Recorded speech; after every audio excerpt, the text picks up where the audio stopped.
The war was fought between Dutch and French forces. Seventh का कहा इन्होंने first question कि ये वॉर डच और फ्रेंच के बीच में हुई थी, तो आप बताइए इनके बीच में हुई थी क्या ये। नेक्स्ट ऑप्शन है आपका it ended with the signing of the treaty of Aix la Chapelle. इसको हमने एंड किया था एक्सला चापले की ट्रीटी से। बैटल ऑफ सेंट थॉमस जो था वो फर्स्ट कार्नेटिक वॉर का ही पार्ट था। तो बताइए इनमें से कौन कौन सी स्टेटमेंट ठीक है।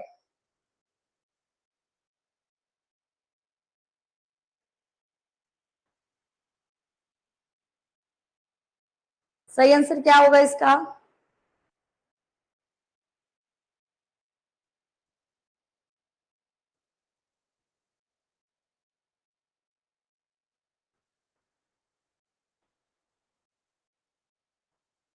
To and third, very good.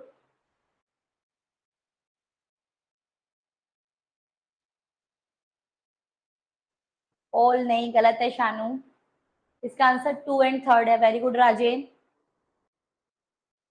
Not two only, two and third, क्योंकि ये आपको पता ही है, हम ये पढ़ चुके हैं।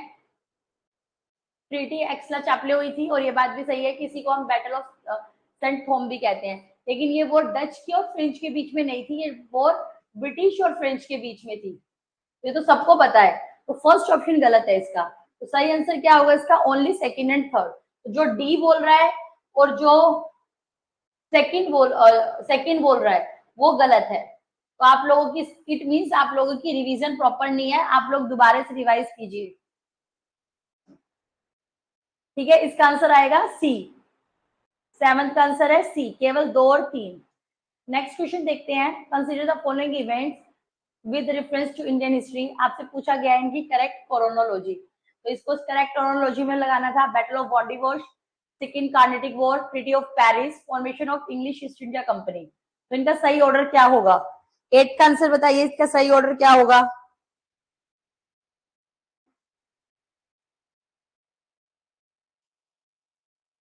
4213। सबसे पहले आप देखते हो formation, English East India Company आई, उसके बाद बाकी चीजें हुई। सेकंड नंबर पे आपका सेकंड कार्नेटिक वॉर, फिर आपका है बैटल ऑफ बॉडीवॉश, उसके बाद इसकी ट्रीटी हुई थी, ट्रीटी ऑफ पेरिस। तो इसका सही आंसर है ऑप्शन सी, राइट। शानू सी, राइट। तो इसका सही आंसर है ऑप्शन सी। नेक्स्ट देखते हैं। ये क्रोनोलॉजी वाले मैंने आपको कई बार बताया है कि आपको खुद ध्यान देना है, क्रोनोलॉजी में बहुत क्वेश्चन आते हैं।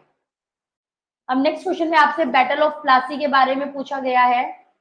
ठीक है, इन्होंने पूछा है जो बैटल ऑफ प्लासी थी 1757 में, उसके बारे में आपको देखना है। It was fought during rule of Mughal emperor Shah Alam द्वितीय। बैटल ऑफ प्लासी जो हुई थी वो शाह आलम द्वितीय के टाइम पर हुई थी, ऐसा इन्होंने कहा है।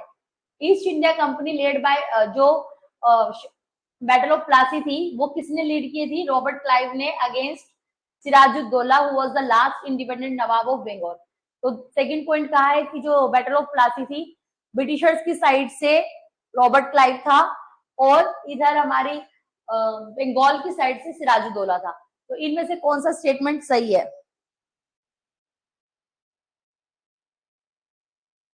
Only two, right, right. Tarun no, both नहीं हो सकता, क्योंकि आपको पता होना चाहिए शाह आलम द्वितीय तो आपका बैटल ऑफ बक्सर में था, तो इस टाइम पर ये नहीं था। तो आपका सही ऑप्शन है ओनली टू। सेकंड पॉइंट ठीक है कि रॉबर्ट क्लाइव और सिराजुद्दौला के बीच में हुआ था। तो इसका आंसर है 9th का बी। ठीक है, 10th क्वेश्चन देखते हैं next. What does the term चतुष्पथीज एंड टोल्स रेफर्स टू। तो अब ये ऐसी टर्म से मैंने आपका कहा था कि कभी कभी क्वेश्चंस थोड़े बहुत आपको इधर उधर की टर्म से भी मिल सकते हैं। तो ये जो दो टर्म्स है वो किसके लिए यूज की जाती है, तो ये थे आपके सेंटर ऑफ एजुकेशन। तो ये आप ऐड कर लो, अब ऐसे ही यहीं से आप नोट डाउन कर सकते हो, क्योंकि टर्मिनोलॉजी बहुत सारी है। तो इन्होंने आपसे पूछा गया है कि ये दो टर्म किसके लिए यूज होती थी, तो इसे हम, ये एक शैक्षणिक मतलब थे, एजुकेशन सेंटर थे। ओनली टू 56 राइट, इसका सी है। ठीक है, वो पूछा गया है चतुष्पति और टोल शब्द का क्या अर्थ है, तो आप इसको बोलोगे ये शिक्षा केंद्र है। तो ये आपके लिए एक ऐसी चीज है जो टर्मिनोलॉजी से आ गई है, तो ये भी आप ऐड कर सकते हो अपने नोट्स में। नेक्स्ट देखते हैं, consider the following statement with reference to Sikh ruler Ranjit Singh. तो रंजीत सिंह के बारे में इन्होंने सही आंसर पूछा है कि क्या है। तो फर्स्ट ऑप्शन है आपका, he was the chief of the Shukracharya मिस्र। He modernized his army along the European lines with the help of European instructors. Ranjit Singh set up modern foundries to manufacture cannons at Lahore. तो रंजीत सिंह के बारे में ये तो famous statement है ही, तो सबको पता है, बट बाकी दो स्टेटमेंट भी इसकी ठीक है। तो इसका सही आंसर है option D, all of the above. तो इसके बारे में जब आप डिटेल में पढ़ोगे तो आपको सब पता चल जाएगा, ये सब चीजें इनके नोट्स में दिया गया है। इसका सही आंसर है उपरोक्त सभी। ठीक है, वह शुक्राचार्य मिसल का प्रमुख था। उसने यूरोपीय प्रशिक्षकों की मदद से अपनी सेना को यूरोपीय तर्ज पर आधुनिक बनाया। रंजीत सिंह ने तोपों के निर्माण के लिए लाहौर में आधुनिक फाउंड्री स्थापित की थी। ये तीनों स्टेटमेंट सही है। नेक्स्ट क्वेश्चन देखते हैं, consider the following statement with reference to socio economic conditions. ठीक है, इसके बारे में हमें बताना है कि इनके बाद 18वीं सेंचुरी में किस तरीके की हमारी चीजें थी। 18वीं शताब्दी के दौरान भारत में प्रचलित सामाजिक और आर्थिक परिस्थितियों के संदर्भ में निम्नलिखित कथनों पर विचार करें। तो पहला इन्होंने बोला है, कृषि ने तकनीकी विकास और उत्पादन के नवीन तरीकों के साथ प्रगति की। तो उस टाइम पर एग्रीकल्चर हमारा इंक्रीज हुआ था। नेक्स्ट कह रहे हैं कि अंतर जातीय विवाह वर्जित थे, उस समय पे अलाउड नहीं थे। तो इन दोनों स्टेटमेंट में से कौन सी चीज सही है? तो बताइए 12th का आंसर क्या होना चाहिए? 12th का आंसर बताइए। ओनली 2 रहेगा इसका आंसर। ये तो सबको पता है, इंटरकास्ट मैरिज अलाउड नहीं थी, बट हमारे एग्रीकल्चर में कोई प्रोग्रेस नहीं हुई थी। उन्होंने एग्रीकल्चर के कोई तकनीकी नहीं लेकर आए थे वो, तो इसलिए हम कह सकते हैं कि इसका ओनली ऑप्शन 2 होगा।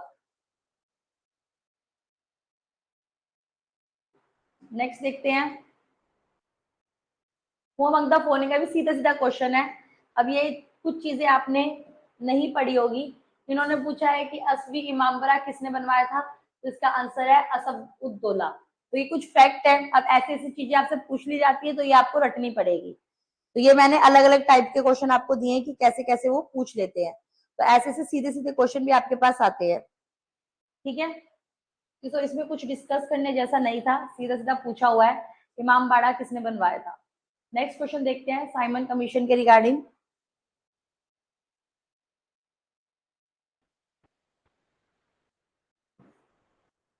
With reference to provisions of Simon commission consider the following statement. तो साइमन कमीशन में क्या क्या चीजें थी, इसके बारे में आपको करेक्ट स्टेटमेंट बतानी है। ऑप्शंस रीड करो।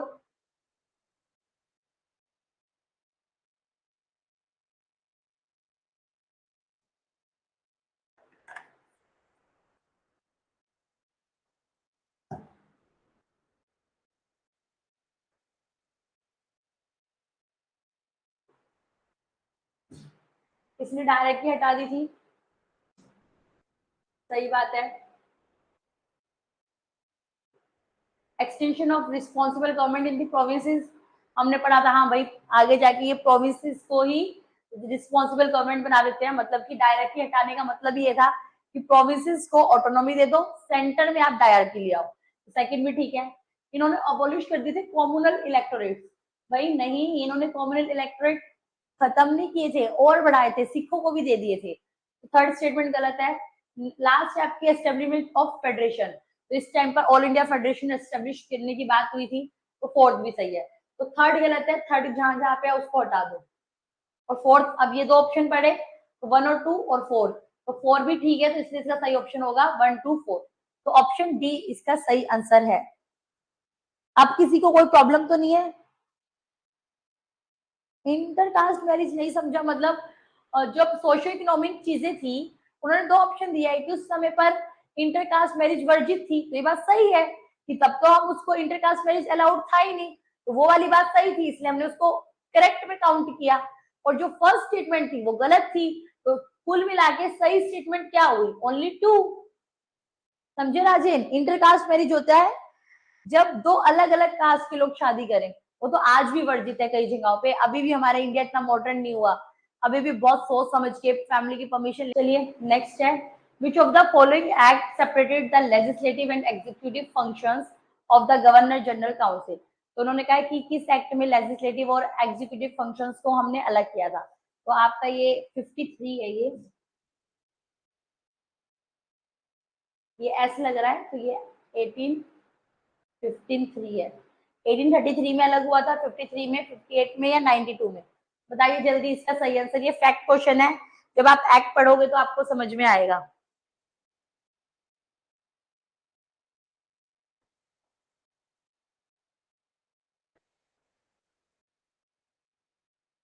इसका सही आंसर ऑप्शन बी है, चार्टर एक्ट ऑफ 1853। तो ये चीजें आपने एक्ट पढ़े होंगे, आई थिंक पॉलिटी में चला होगा। एक्ट हो गए, आप लोगों ने पढ़ लिए सारे डिटेल में एक्ट, किस एक्ट में क्या आया था।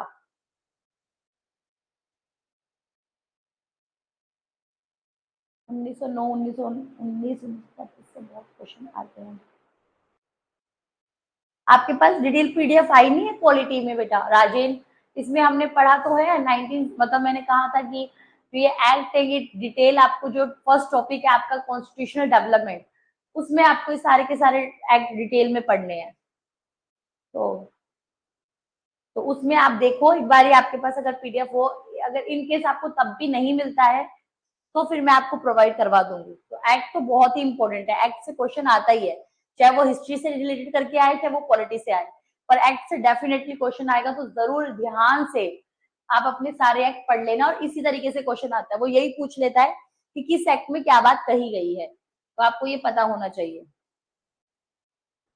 नेक्स्ट क्वेश्चन है गवर्नमेंट ऑफ इंडिया एक्ट के ऊपर है। नेक्स्ट क्वेश्चन 1935 के रिगार्डिंग इन्होंने पूछा है आपसे, The act provided the establishment of RBI to control the currency and credit of India। इस टाइम पे RBI आया था, तो हमने उसमें लिखा था कि यस इसमें RBI आया था। The residuary powers were given to princely states। क्या रेसिड्यूरी पावर्स प्रिंसली स्टेट्स को दी गई थी? बिल्कुल भी नहीं, क्योंकि आपको पता होना चाहिए रेसिड्यूरी पावर अभी भी सेंटर के हाथ में। हमने कई बार डिस्कस किया है ना, 4 पावर होती है। कौन कौन सी होती है? पहली होती है यूनियन, दूसरी होती है स्टेट, तीसरी होती है कॉन्करेंट।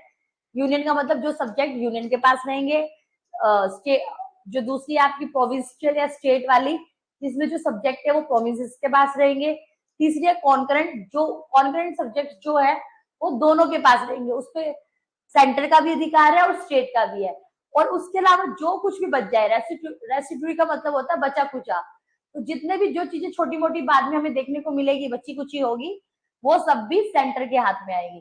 तो रेसिड्यूरी जो लिस्ट है वो सेंटर के हाथ में होती है। तो इस समय पर सेंटर कौन था? गवर्नमेंट थी। तो फिर प्रिंसली स्टेट्स के पास क्यों जाएगी? तो ऑप्शन गलत है, तो इट मींस इसका सही आंसर होता है ऑप्शन ए। क्लियर है? सेकंड ऑप्शन गलत था, तो सही आंसर क्या होगा? Option A. नेक्स्ट क्वेश्चन देखते हैं 17। इन्होंने पूछा है आपसे, which of the following act for the first time recognize the political and administrative functions of the East India company. कौन से एक्ट ने ये बताया था कि भाई पॉलिटिकल और आपके एडमिनिस्ट्रेटिव फंक्शंस कौन से होने चाहिए? 4 एक्ट है आपके, रेगुलेटिंग एक्ट 1773, 1781, 1784 और 1883। तो बताइए इसका सही आंसर क्या होगा? फर्स्ट गवर्नर, राइट, गवर्नर या आप कह सकते हो ब्रिटिश गवर्नमेंट के हाथ में था तब। 1773 ईस्ट इंडिया एक्ट। और बताइए 17 का क्या आंसर होना चाहिए?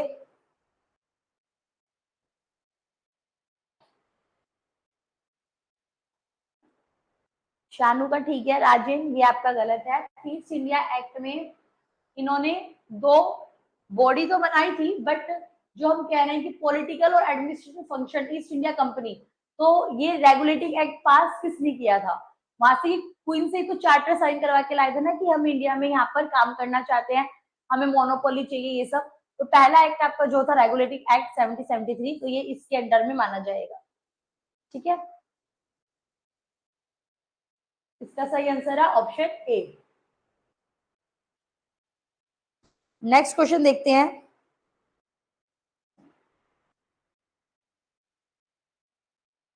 Under which which act the system of double government was ended by abolition of the court of directors and board of control? दो बॉडी बनाई गई थी फिट इंडिया एक्ट में आपकी, एक अब मतलब एक आपकी बनाई गई थी कोर्ट ऑफ डायरेक्टर और एक आपकी बनाई गई थी बोर्ड ऑफ कंट्रोल। तो यही पूछ रहे हैं कि किस अधिनियम के तहत इन दोनों को समाप्त करके दोहरी सरकार की प्रणाली, थोड़ा सा लैंग्वेज में थोड़ी मिस्टेक है, सीधी सीधी बात है, किस एक्ट में हमने ये दोनों को हटा के एक सिंगल बॉडी बना दी थी। तो आपको चार ऑप्शन दिए गए हैं, चार्टर एक्ट 1853, 1858, 1861 और 1892। तो बताइए इसका सही आंसर क्या होगा? डबल गवर्नमेंट हमने कौन से एक्ट में हटाया था? ये हमने पढ़ा भी था, राइट राजेन, 1858। तो ये बहुत इंपॉर्टेंट एक्ट है क्योंकि आपने ये पढ़ा भी था कि यहाँ पर इन्होंने रिवोल्ट ऑफ 1857 के बाद सीधा सीधा सारी पावर कंपनी रूल की क्राउन रूल के पास चली जाती है और फिर भारत पे क्राउन रूल होने लगता है। तो फिर सारा एक नया सिस्टम आता है वाइसरॉय और सेक्रेटेरिएट ऑफ स्टेट का, तो ये वाला सिस्टम खत्म हो जाता है। तो इसका सही आंसर है ऑप्शन बी। ठीक है, ये इंपॉर्टेंट होता है 1858 वाला एक्ट भी, तो वो आपको पता होना चाहिए। नेक्स्ट क्वेश्चन है आपका, with reference to the government of India Act 1919 which of the following statement are correct? अब ये सीधा सीधा एक्ट से पूछ रहा है 1919 के बारे में। The act introduced the system of communal representation for Muslim। ध्यान से देखना 1919 लिखा है और बोल रहा है क्या इस एक्ट ने सेपरेट इलेक्टोरेट दिया था पहली बार। दूसरा कह रहा है it divided provincial subject into two parts, transferred and reserve.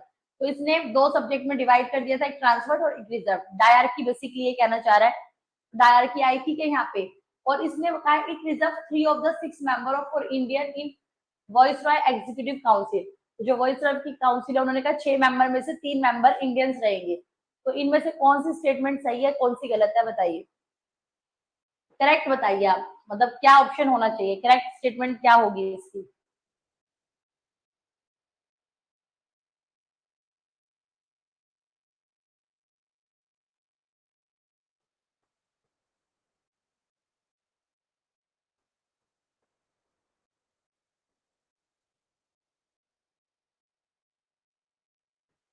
देखो फर्स्ट ऑप्शन तो बिल्कुल गलत है क्योंकि इसका हमें पता है कि 1909 में आया था, राइट। हम फादर ऑफ सेपरेट इलेक्टोरेट भी मॉडल रिफॉर्म को कहते हैं। तो फर्स्ट तो इसका बिल्कुल गलत है, तो फर्स्ट को आप हटा दोगे, फर्स्ट ये नहीं है, ये नहीं है, ये नहीं है, तो सीधा सीधा आंसर निकल के आ रहा है आपके पास सेकंड एंड थर्ड। ठीक है, कितना मतलब इजी था ये आपके लिए, राइट। इसे तो एलिमिनेशन ट्रिक कहते हैं, ऑप्शन डिलीट कर दोगे तो भी आपके पास सीधा आंसर आ जाता है।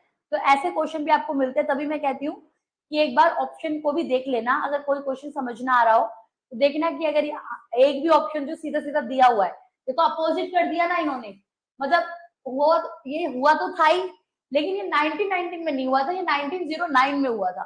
तो वो इस तरीके से चेंजेस कर सकते हैं, बट इधर उधर के ज्यादा स्टेटमेंट से नहीं खेलते वो जगह का नाम चेंज कर देंगे, एक्ट का नाम चेंज कर देंगे, तो वो सिर्फ उन चीजों पे खेलते हैं।